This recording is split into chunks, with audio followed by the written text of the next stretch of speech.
저는 이제 개척자로 삶을 살아가고 있습니다. 그래서 2018년도에 홍대라는 지역에서 교회를 또 시작했고, 또 한 3년 정도 전에는 김포라는 또 지역에서 두 번 개척 사역들을 감당하면서 제가 참 부러운 것이 있습니다. 그건 뭐냐면 저희는 아직 이제 직분자들을 세우지 못했거든요. 네, 그리고 가장 나이가 많은 성도가 이제 50대 초반입니다. 다 젊은 사람들이고 이제 막 서로 개척을 해야 하는 사람들이죠. 올해만 태어나는 아이들이 저희 김포에 11명입니다. 그러니까 정신이 없습니다. 계속 배가 불러와요. 예, 배가 불러오는 그 은혜가 있는 교회인데, 한 가지 아쉬운 건 뭐냐, 유업이라고 하는 단어입니다. 유업. 제가 부교육자 때는 제가 전혀 알지 못했던 영역이었습니다. 저희 부모님은 또 그러니까 목사님이 아니시다 보니까 장로님으로 이제 은퇴를 하셨고요. 교회를 어떻게 섬기셨는지에 대해서는 봤습니다. 저희 아버지 같은 경우는 이제 은퇴하셨는데, 장로 은퇴하실 때 제가 이제 갔었습니다. 갔었을 때 참 감동을 받았던 건, 저희 아버지는 예수님을 믿으시고, 제가 어렸을 때 예수님을 믿으셨거든요. 저희 먼저 교회 다니라고 하시고. 근데 너무 저희가 가난했어요. 지금 기억에도 너무 가난했어요. 근데 저희 아버지가 헌금할 돈이 없으니까 새벽 예배를 한 번도 빠지시지 않았고, 새벽 예배 끝나면 주변 교회 청소를 한 번도 빠지지 않고 하셨습니다. 뭔가 제가 이렇게 자라면서 봤던 그림들이 지금 생각해 보면 유업이더라고요. 유업은요, 시간이 필요합니다.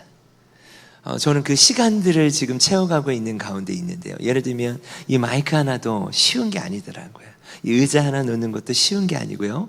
지금 이렇게 환경도 쉬운 게 아닙니다. 우리 청년들이 누리는 지금 이 모든 것이 아마도 여기 계신 많은 분들의 기도와 또 헌신과 땀과 수고이지 않을까요? 여러분, 유업이 있는 교회 안에 있다라고 하는 것은 저는 너무나 큰 감사의 제목이다. 우리 청년들이 그것을 알 수 있었으면 좋겠다 싶습니다. 여러분, 그런 마음에서 보면 주변에 권사님들도 계시고 또 장로님들도 계시고 우리 집사님들도 계신데요. 그것이 저의 정서에서는 너무 안정감이 드는 것 같아요. 이렇게 벽돌들, 뭔가 제가 추억하는 그런 유업들. 여러분, 그럼 유업이 있는 교회에 또 제가 올 수 있어서 너무나 감사하고, 또 우리 청년들을 위해서 밥을 지시고, 그건 추억으로 남아있거든요.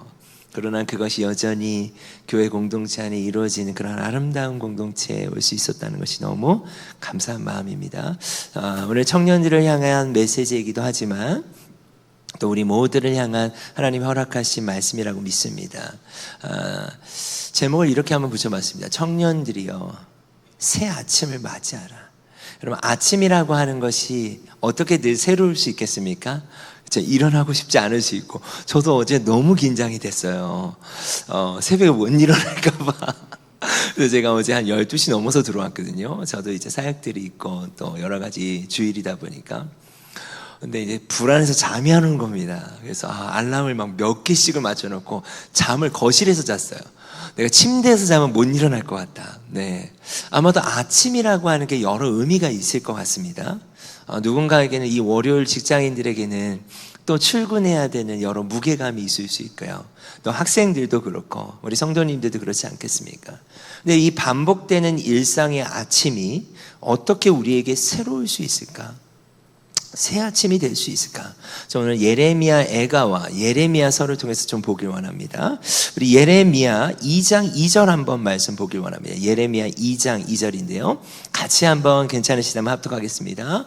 가서 예루살렘 귀에 외칠지니라, 여호와께서 이와 같이 말씀하시기를, 내가 너를 위하여 내 청년의 때에 인애와 내 신혼의 때의 사랑을 기억하노니 곧 씨 뿌리지 못하는 땅 그 광야에서 나를 따랐음이니라. 아멘.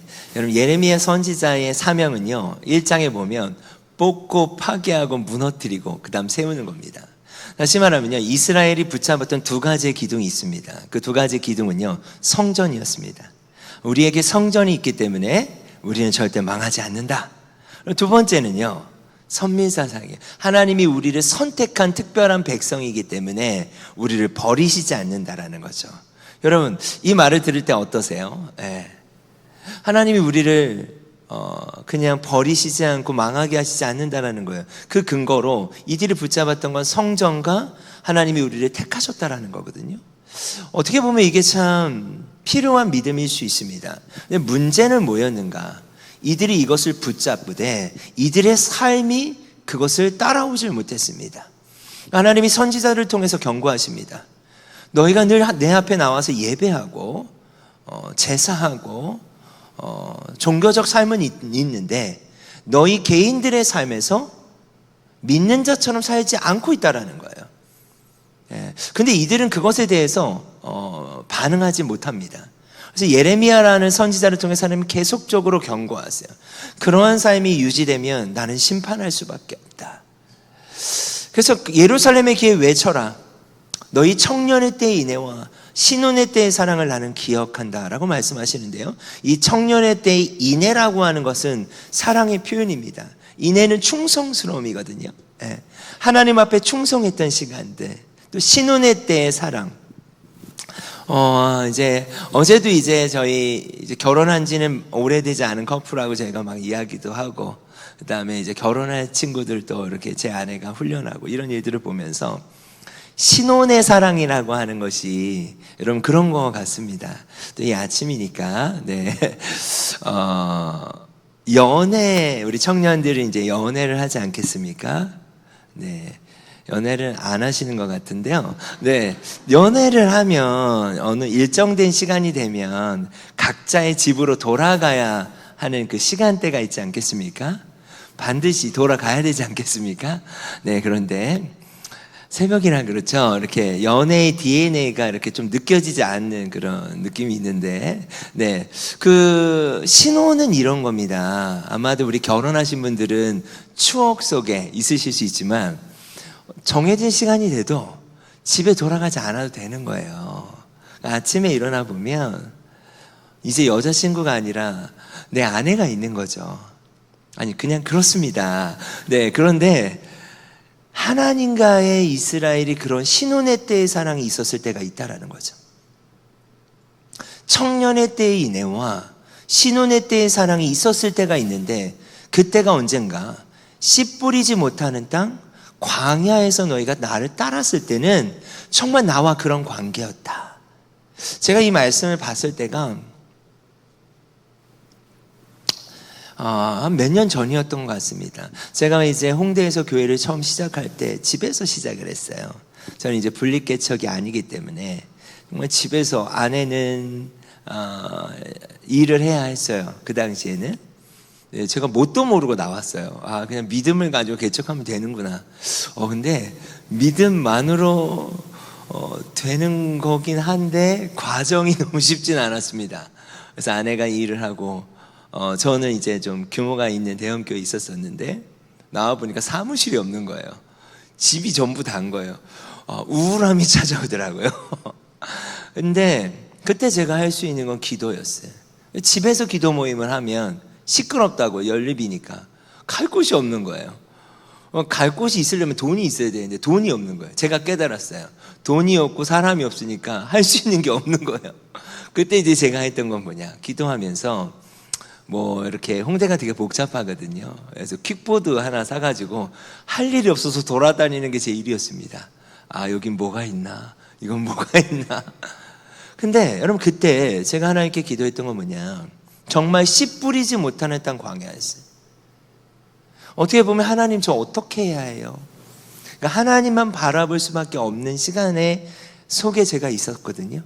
근데 제가 이 말씀을 다시 오랜만에 봤을 때는 제 상태가 어땠는가? 그 정도의 마음이 아닌 거예요. 상인아, 너에게 청년의 때의 인애가 있었을 때가 있지 않니? 너가 나를 바라볼 때 신혼의 때의 그 사랑이 있었을 때가 있지 않니? 근데 기억하다라는 말은 뭘까요?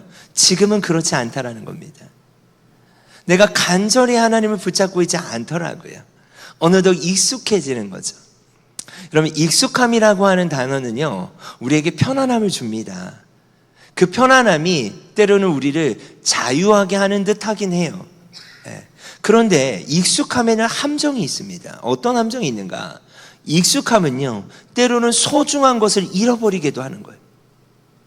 제가 점점 익숙해지는 거예요. 익숙해지면서 하나님을 향한 그 열망과 갈망, 그 소중함을 조금씩 잃어가고 있었을 때 이 말씀을 하나님 보게 하셨어요. 근데 저는 부인했습니다. 하나님, 제가 언제 하나님을 떠나요? 제가 언제 하나님을 의지하지 않아요? 근데 이스라엘이 그랬어요. 근데 여러분 13절의 말씀을 한번 보겠습니다. 내 백성이 두 가지 악을 행했대요. 첫 번째는 뭐냐? 생수에 근원된 나를 버렸고, 두 번째는 뭐냐? 스스로 웅덩이를 판 건데. 그러니까 이 말은 거예요. 만약에 여러분에게, 여러분 죄송합니다, 그렇지 않으시니까, 너희가 나를 버렸어 라고 하면 여러분 인정하시겠습니까? 아니요. 제가 이렇게 특세도 나오고 하나님 예배하고 주일마다 나가고 선교도 가고 봉사도 하는데 무슨 생수에 근원된 하나님을 버렸다는 겁니까? 여러분, 이 생수에 근원된 하나님이라고 하는 이 말씀은요, 약간의 배경이 좀 필요합니다. 여러분, 이스라엘이 출애굽하지 않았습니까? 이스라엘이요, 노예로 있었지만 그들의 땅은 비옥했어요. 애굽은 나일강이 있었지 않습니까? 이 나일강 주변에 비옥한 땅들이 있었고, 그들이 섬겼던 신의 이름이 바알과 아세라 신이에요. 풍요와 다산을 상징합니다. 그러니까 이들의 신분은 노예였지만 그들의 땅은 비옥했어요. 근데 하나님이 모세를 통해서 어떤 말씀을 하십니까? 내가 젖과 꿀이 흐르는 땅으로 너희를 어떻게 한다?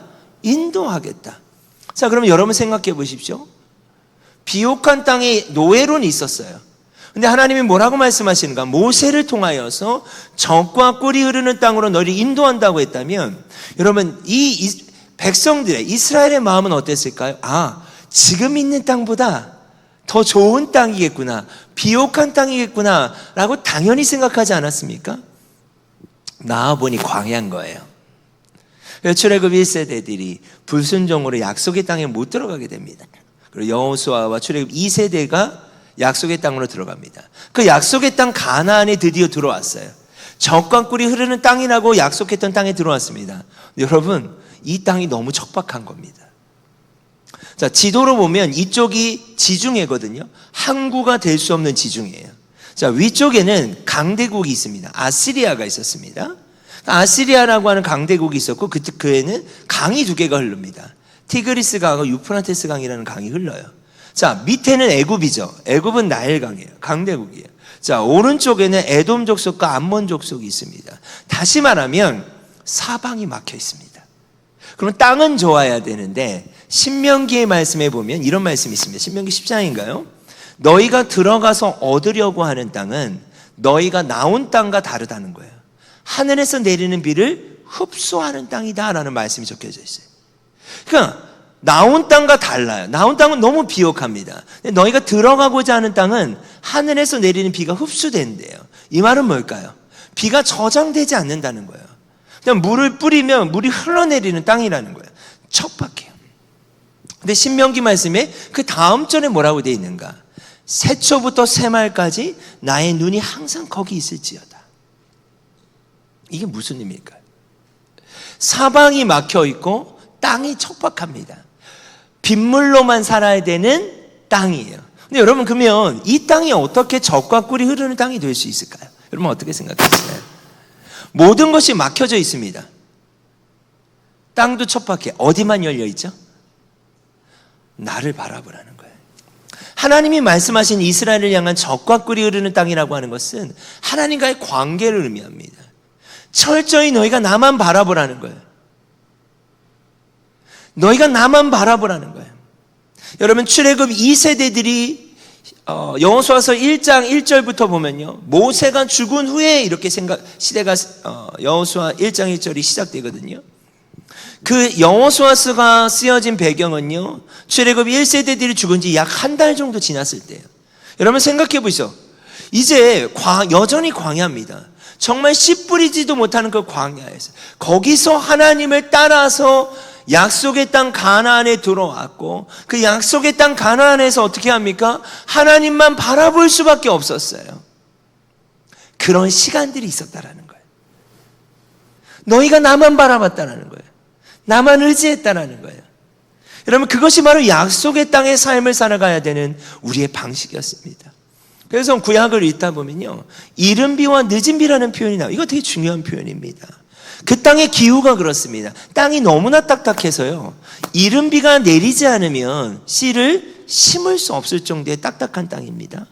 자, 이른 비가 내려져서 씨가 심겨졌습니다. 그런데 농작물이 유지되기 위해서는요, 물이 필요하잖아요. 여러분, 그래서 새벽 이슬이라는 표현이 되게 중요한 표현입니다. 일교차가 너무 심해요, 실제 기후가.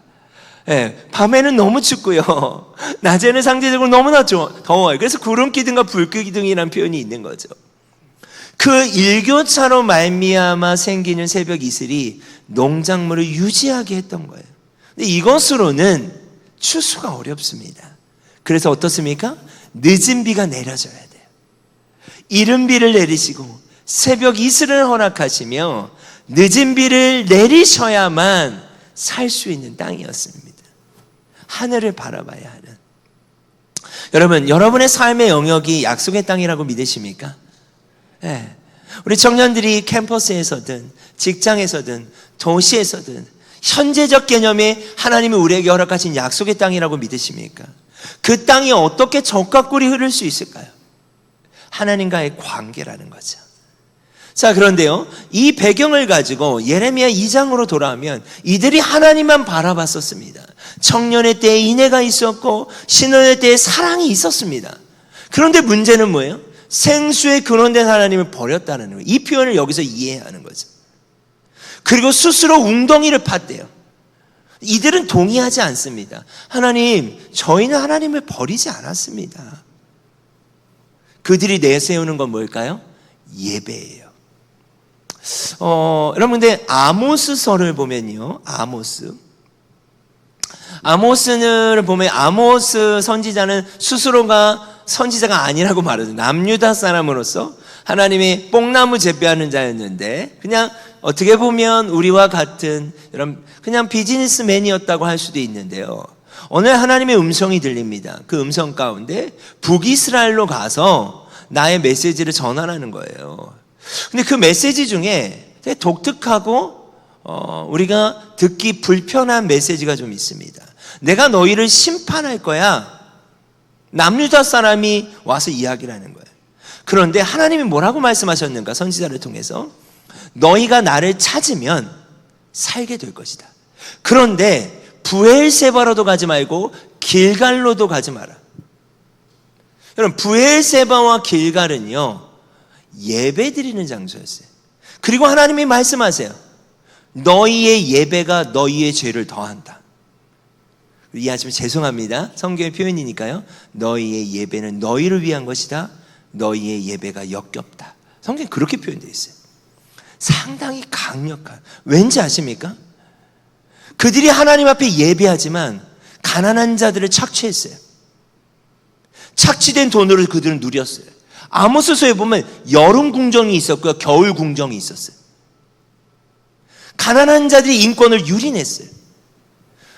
내가 너희를 심판할 텐데 예배를 드리지 말래요. 길갈로도 오지 마, 브엘세바로도 오지 마라. 거기에 가장 먼저 심판이 임할 것이다. 예배밖에 모르는 이들이 어떻게 해야 할까요? 그래서 아모스서에 되게 중요한 주제가 있죠. 정의와 공의가 흐르게 하라. 너희가 예배한 만큼 삶의 예배의 태도를 정하고 너희가 나를 찾는 만큼 나를 대신해서 삶을 살아가라는 거예요. 더 이상의 종교적 행위를 멈추라는 거예요. 여러분, 종교라는 것은 뭘까요? 어떻게라고 하는 질문이 빠지기 시작하는 겁니다. 저 예배 드려요. 저 헌금했어요. 여기에 뭐가 빠집니까? 이 재정이 어떻게 만들어진 건데? 가난한 자의 삶, 부정한 돈으로 하나님께 헌금하는 걸 주님이 받으시겠습니까? 여전히 헌금 많이 하면 복 받는 걸까요? 그 돈이 어디서부터 왔고 어떻게 만들어진 것인가에 대해서 질문하지 않았다라는 거예요. 그들은. 저 예배합니다. 뭐가 빠졌습니까? 어떻게 주님 앞에 예배하냐는 거죠. 예배하는 것이 중요한 것이 아니라 그렇게 종교화되고 하고 있는 그들의 삶 가운데 하나님이 예레미야 선지자를 통해 경고하세요. 돌이켜라. 너희가 생수의 근원된 나를 버렸다. 스스로 웅덩이를 팠다. 근데 이들이 거기에 동의하지 않아요. 18절을 볼까요? 여기 말씀에 보면 내가 시올의 물을 마시려고 애굽으로 간다. 여러분 애굽에는 나일강이 있었죠. 자, 그리고 내가 또 그 강물을 마시려고 아수르로 간대요. 아수르에도 강이 있었죠. 이 말은 뭘까요? 생수의 근원된 하나님을 버리지 않았다고 말은 하지만 그렇게 말하면서 하나님 사랑합니다, 주님 예배합니다라고 그들의 삶은 예배한다고 말하지만 그들의 실질적인 일상의 삶, 예배를 떠난 자신들의 삶에서의 발걸음은 물을 찾아 떠나고 있는 거예요. 물이 있는 곳으로 가는 거예요. 그래서 하나님은 말씀하시는 거예요. 너희가 약속의 땅을 떠나고 있다는 거예요. 생수의 근원된 나를 버렸다는 거예요. 이건 뭘까요? 굳이 우리가 하나님을 찾을 필요가 있어? 우리 예배하고 있잖아. 지금 나에게 필요한 거 일로 가면 당장 이걸 구할 수 있는 거예요. 보이는 대로 사는 거예요. 전에는 너희가 그렇지 않았다는 거예요. 청년의 때의 인애와 신혼의 때의 사랑이 있었다는 거예요. 지금은 그렇지 않구나. 너희에게 껍데기 같은 예배는 남아있을지 모르지만 너희의 삶에서의 발걸음은 애굽으로 가고 있고 아수르로 가고 있구나. 이것에 대해서 하나님이 선지자를 통해 계속 말씀하세요. 돌이켜라. 근데 이들의 돌이킴을 방해하는 게 뭔지 아십니까? 이들의 맹목적 믿음입니다. 여러분, 맹목적인 믿음이라고 하는 건 상당히 무서운 거죠. 이게 종교 행위의 핵심이에요. 그들을 묶어놓는 핵심이에요. 뭡니까? 우리에게 성전이 있습니다. 하나님이 우리를 버리시지 않습니다라고 하는 잘못된 믿음, 맹목적인 믿음이 이들을 망가뜨리고 있는 거예요. 우리가 이렇게 살고 있지만 하나님은 우리를 버리시지 않습니다. 우리는 망하지 않습니다. 여러분 잘 생각해 보셨으면 좋겠어요. 그것이 과연 믿음인가? 여러분 이 특세 첫날인데 여러분 어떤 것이 믿음입니까? 그 믿음을 여러분은 어떻게 증명하고 계십니까? 믿음은 증명되는 거라고 저는 생각합니다. 자, 이 상황 가운데 여러분이 아까 봉독하신 말씀이 나오는 거죠. 3장으로 넘어가겠습니다. 3장 18절. 자, 드디어 이들에게 심판이 임합니다. 여러분 심판이 임하기까지가 몇십 년이 걸립니다. 약 40년이 걸려요. 그러니까 얼마나 이들이 견고했습니까? 이들의 맹목적인 믿음이. 이 맹목적 믿음이 얼마나 견고했으면 돌이키지를 않아요. 근데 하나님의 심판이 임합니다. 그리고 18절에 보면 스스로 이르기를 나의 힘과 여호와께 대한 내 소망이 끊어졌습니다 라고 얘기해요. 이제 이들이 얼마나 고통스러우면 나의 소망이 끊어졌다고 해요. 19절에는 내 고초와 재난 곧 쑥과 담즙을 기억해 주십시오. 이건 고난과 괴로움을 기억해 달라는 거예요. 너무 고통스럽습니다. 너무 아픕니다. 여러분 그들이 받은 심판이 뭔지 아십니까? 그들이 붙잡고 있었던 기둥을 무너뜨리신 거예요. 그러니까 이들은 상상도 못한 거예요. 성전이 회파됐어요. 우리를 버리시지 않을 거라고 했는데 이들이 포로로 끌려가는 거예요. 여러분 이들이 받았을 충격을 생각해 보십시오. 맹목적 믿음으로 삶을 살아가고 있었던 그들 가운데 그들이 붙잡고 있는 그 맹목적 믿음의 두 기둥을 무너뜨리세요. 성전이 무너집니다. 포로로 끌려가요. 그러면서 이들이 고백하는 거예요. 너무 고통스럽습니다. 너무 괴롭습니다. 여러분 코로나를 지나면서 저는 코로나 전후에 교회를 개척했어요. 그러다 보니까 여러분 제가 홍대에 있으면서 또 분립하는 과정, 또 두 번째 교회를 개척하는 이 모든 과정이 코로나 한가운데서 다 이루어졌어요. 제가 보게 되는 것들이 있었습니다. 어떤 것들을 보게 되었는가? 지속 가능성에 대한 것들을 보게 됐어요. 여러분 정말 이 코로나를 전후로 해서 리더십에서 가장 중요하게 봤던 학자들의 이야기가 무엇인가? 지속 가능성이에요. 기업도 마찬가지예요. 안타깝지만 교회도 마찬가지지 않겠습니까? 에드 스태처라고 하는 미국의 탈봇 신학교의 지금 학장이기도 하신데, 그분이 이제 선교적 교회에서 미국 북미의 되게 대표적인 학자신데, 그분이 뭐라고 이야기하는가? 굿뉴스와 배드뉴스가 있대요. 배드뉴스는 뭐냐? 이 코로나 때 다시 이전으로 돌아가려고 하는 것이 나쁜 뉴스라는 거예요. 다시 이전처럼 되지 못할까가 걱정하는 것이 배드뉴스래요. 그럼 굿뉴스는 뭐냐? 이때 어떻게 다시금 새로운 본질로 돌아가고 그 본질을 찾을 것인가가 매우 중요한 접근이라는 거예요. 여전히 한국교회 가운데요, 이전으로 돌아가지 못할까봐 걱정합니다. 아직도. 근데 저는 그렇게 생각합니다. 지속가능성이라고 하는 이 단어 안에 리더십에서 학자들이 중요하게 봤던 지점들이 몇 가지 지점이 있는데요, 저는 그 중에 몇 가지 지점을 좀 찾아봤어요. 그 중에 하나가 뭐냐? 해체입니다. 해체. 여러분, 해체라고 하는 단어는요, 되게 마음 아픈 단어예요. 저에게도 그런 아픔들이 있었습니다. 교회를 분립하면서 너무 아팠어요. 제가 해체되는 시간들을 좀 갖습니다. 근데 해체라고 하는 단어는요, 이런 의미입니다. 내 저항의 힘이 미치질 못합니다. 저항이라고 하는 건 뭘까요? 어떠한 탄성을 갖고 있다는 거는요, 회복 탄력성들이 요즘 중요한, 또 리더십에서 중요한 거 아닙니까? 이제는 뭐 EQ의 시대도 지나가고 이제는 회복 탄력성들을 보잖아요. 기업들이 위기 가운데 어떻게 회복하고 대처하는 능력이 있느냐를 보는 게 요즘 기업들의 매우 중요한 카테고리인데, 여러분, 우리 안에 그 탄성이 있습니다. 어떤 위기를 만나면 그것을 극복하려고 하는. 근데 저도 사실은 그런 부분들이 상당히 훈련되어 있는 사람 중에 하나인데, 해체는 무엇인가? 그 힘이 미치지를 못해요. 이런 거거든요. 해체는 시키는 거예요. 해체가 되어버리는 거예요. 해체가 그냥 돼버려요. 근데 해체 다음으로 중요한 단어가 있습니다. 지속 가능하기 위해서는 해체 다음으로 중요한 단어가 있어요. 그게 뭐냐? 재구성입니다. 여러분, 코로나 전후로 해서 기업도 마찬가지고 사실은 교회도 마찬가지고 우리의 개인의 삶도 마찬가지고 주의 깊게 봐야 되는 지점은 뭐냐? 하나님이 이 상황의 가운데 다시 한번 우리를 해체시키셨다면 새로운 질서와 본질로 재구성하는 게 매우 중요한 거죠. 그걸 통해 지속 가능해지는 겁니다.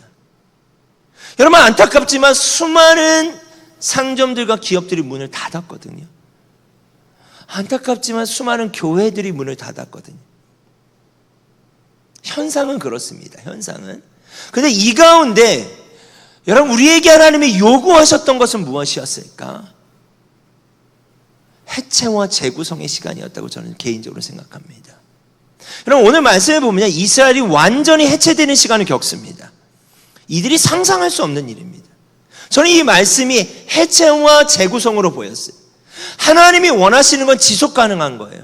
하나님이 원하시는 건 당신의 백성들이 영원히 하나님의 나라에서 함께하는 걸 원하시지 않겠습니까? 그러한 측면을 본다면 우리 안에 해체되어야 될 지점들이 해체되는, 그리고 그 해체된 공간과 우리의 삶 안에 본질과 말씀으로 재구성되는 일들이 저와 여러분 가운데 일어나길 원합니다. 자, 이들이 지금 해체를 당하고 있어요. 너무 괴롭습니다. 심판을 당하고 있어요. 20절과 21절 말씀 다시 한번 보겠습니다. 20절.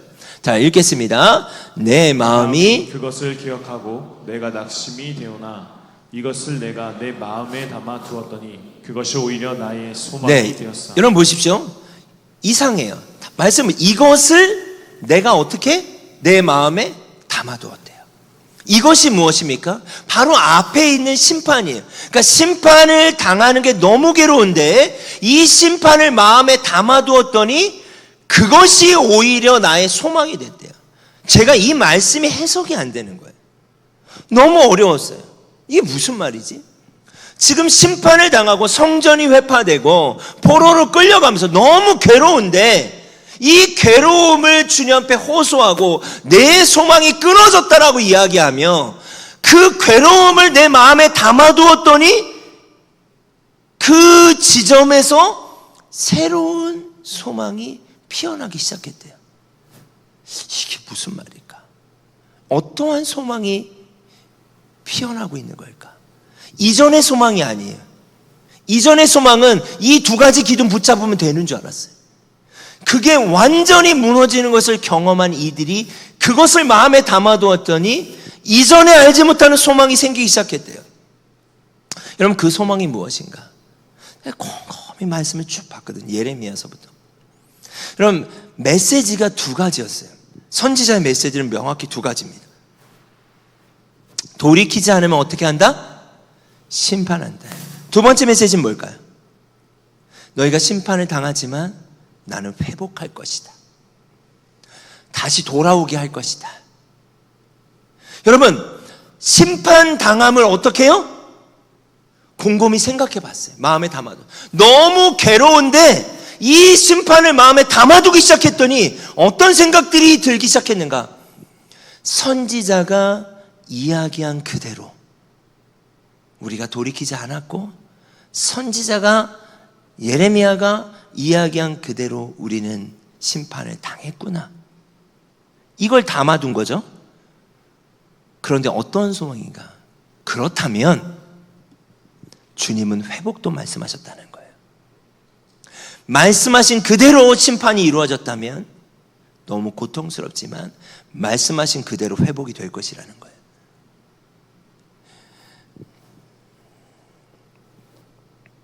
22절 보겠습니다. 여호와의 인자와 긍휼이 무궁하심으로 우리가 진멸되지 아니함이니라. 그럼 인자라고 하는 단어는 헤세드라고 하는 단어가 쓰여졌어요. 여러분 많이 들어보셨죠? 이 헤세드는 한국말로 해석이 좀 어렵습니다. 근데 제가 신학교 다닐 때 교수님이 이렇게 설명을 하시더라고요. 100 플러스 알파다. 그러니까 우리가 사랑할 수 있는 최대치의 사랑이 100이라고 한다면요, 그것도 우린 사랑하기 어렵습니다. 근데 저와 우리 모두가 오늘 이 새벽에 이 자리에 앉아 있을 수 있는 이유가 있습니다. 우리의 어떠함이 아니라 예수님의 인자 때문인데, 하나님의 인자하심 때문인데, 플러스 알파 우리의 기준을 넘어서서 그분은 우리를 사랑하시기 때문이에요. 내가 이런데도 주님은 나를 사랑하세요. 내가 이런데도 주님은 나를 사랑해요. 100을 이미 넘어서셨어요. 내가 이것밖에 안 되는데, 내가 이런데, 내 삶이 이런데, 이걸 지금 어느 지점에서 깨달은 거예요? 심판을 당하고 있는데 깨달은 거예요. 여호와의 인자가 이제 생각나는 거예요. 이것이 주님의 사랑으로 보이는 거예요. 두 번째, 긍휼이라고 하는 단어는요, 어원을 보면, 어근을 보면 여자분들의 자궁을 의미해요. 그러니까 잉태하는 자궁이죠. 저에게 세 아이가 있습니다. 이제 고등학교 2학년, 중학교 3학년, 초등학교 5학년, 초중고가 다 있습니다. 아주 혼란스럽습니다. 앞에 두 아이가 남자아들이에요. 더 혼란스럽습니다. 지금 아주 그냥 폭풍의 청소년기들을 보내고 있는데 생각만 해도 잠이 깨네요, 제가. 근데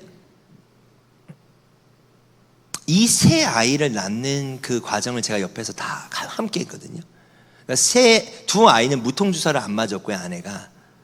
마지막 셋째는 맞고 싶다고 했는데 의사가 타이밍을 놓쳐서 주사를 놓는 바람에 타이밍이 안 맞으면 고통이 다 느껴진대요. 결국 세 아이 다 얼마나 고통스럽게 애를 낳는지 제가 옆에서 다 봤어요. 와, 그게 긍휼이에요. 여호와의 인자는 뭘까요? 하나님의 사랑이 그러하다라는 거예요. 근데 긍휼은 행동할 수밖에 없는 그분의 동기예요. 마음이에요. 왜요? 미칠 것 같은 거예요. 우리를 생각할 때.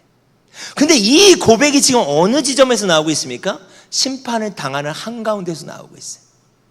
새로운 소망이 피어나고 있고, 그 소망은 뭐예요? 심판당함이 괴롭지만 그 하나님은 우리를 회복해 하실 거라는 거예요.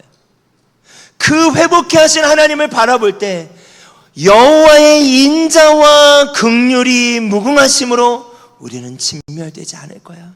지금 우리의 성전은 회파됐고 우리는 포로로 끌려가며 우리의 삶의 기반은 무너졌지만 여호와의 인자와 긍휼이 무궁하심으로 우리는 진멸되지 않아.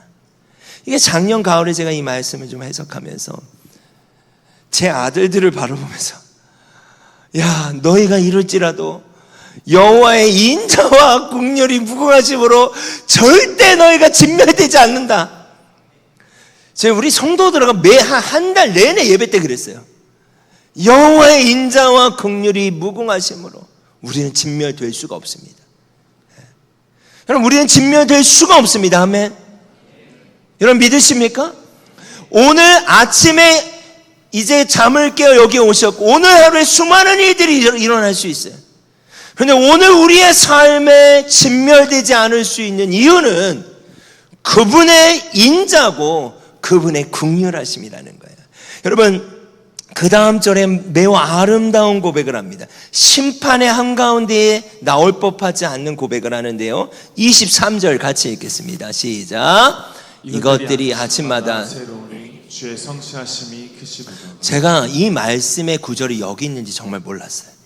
찬양을 하지 않습니까? 주의 인자는 끝이 없고 아침마다 새롭고 늘 새로우니. 너무 아름다운 거예요. 시편 어디쯤, 그리고 뭔가 이렇게 막 이렇게 하프를 연주하면 막 물이 흐르고 이런 정도의 느낌인 줄 알았어요. 그냥 느낌이. 찬양의 멜로디들. 아니요. 가장 치열한 한복판의 고백이에요. 심판을 당하고 끌려가며 고초와 담즙, 그 괴로움 가운데 어떻게 이 고백이 나오냐는 거예요. 나의 여호와의 인자와 긍휼이 무궁하심으로 우리는 진멸되지 않습니다. 포로로 끌려가면서도 그 아침이 새로운 거예요. 그 아침이 새로울 수 있는 이유는 환경이 아니라는 거예요. 끌려가서 어떻게 살지에 대한 환경이 아닌 거예요. 무엇입니까? 내가 끌려갈지라도, 한 번도 경험해보지 못한 경험이 시작될지라도 여호와의 인자와 긍휼이 무궁하심으로 나는 진멸되지 않는구나. 심판하신 하나님이 회복하시는구나. 그 소망 가운데 아침마다 새롭고 늘 새로우니 주의 성실하심이 크도다. 이 성실이라는 단어는 쉽게 말씀드리면 인자와 긍휼이 합쳐진 단어로 이해하시면 돼요. 그것이 너무나 크기 때문에 나의 이 아침은 새로울 수 있다는 거예요.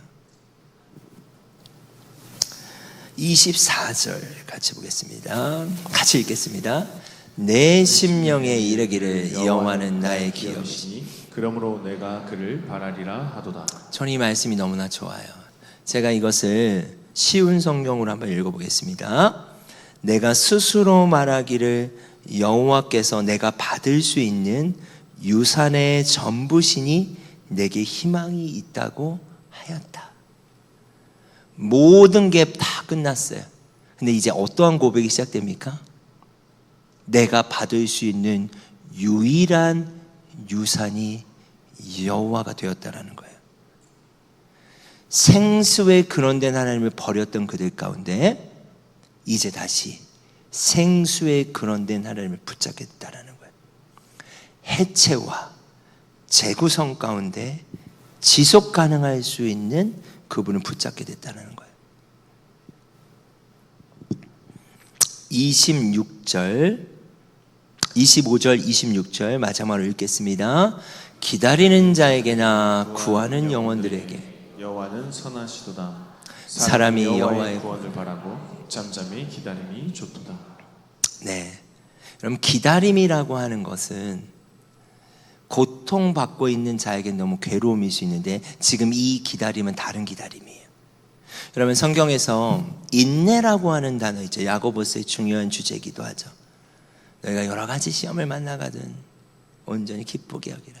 그것이 인내를 만들어. 인내가 너희를 부족함이 없게 하려면 이 인내, 여러분, 인내라고 하는 단어 안에는요 매우 중요한 의미가 있습니다. 인내는 기다리는 거잖아요. 견디는 거잖아요. 근데 예수 그리스도를 알지 못하는 자, 믿음이 없는 자의 인내는 그냥 참고 견디는 거예요. 근데 믿음 안에 있는 자들의 인내 안에는 어떠한 단어가 있는가? 소망 가운데 견디는 게 인내예요. 다시, 소망 가운데 견디는 게 인내예요. 그 기다림은 소망이 유지시키고 그 소망이 이끌어가는 거예요. 여러분 처음 뵙고 함께 말씀을 나눌 수 있는 기회가 너무나 감사했고요. 특별히 우리 청년들, 이 아침이 새로웠으면 좋겠습니다. 좀 변화가 많은 때예요. 제가 너무나 안타까운 건 뭐냐, 우리가 선택해서 얻어지는 고통의 문제보다 지금은 청년의 시기에 청년들은요, 주어진 고통이 더 많은 시대 안에 있는 건 사실인 것 같아요. 여러분이 무엇을 어떻게 하진 않았는데 사회가, 국가가, 여러 환경이 주어져 있는 것에 고통이 많은 시대 안에 있습니다. 그럼에도 예수 그리스도가 길이요 진리요 생명이라고 저는 믿습니다. 그분의 인자와 긍휼이 여전히 무궁하심으로 여러분이 진멸되지 않을 것입니다. 같이 한번 찬양하겠습니다. 나를 통하여라는 찬양입니다. 이 가사에 보면요, 지금 서 있는 이곳에서, 여러분 지금 서 있는 여러분의 삶이 심판의 한복판일 수 있고 또 광야일 수 있고, 그러나 그곳에서 하나님은요 높임을 받길 원하십니다. 아멘. 그럼 마지막으로 한 단어를 말씀드리고 싶어요. 광야. 여러분 광야라고 하는 것은 힘들어 보일 수 있어요.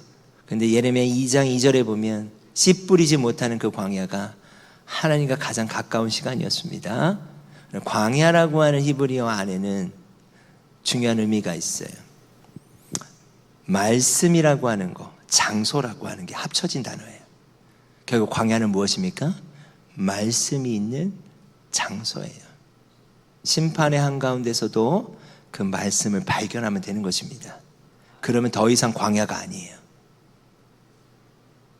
말씀을 발견하지 못하면 그것은 광야가 될 거예요. 오늘 그 말씀이 여러분에게 주어진 시간이 되기를 간절히 축복합니다. 같이 고백합시다.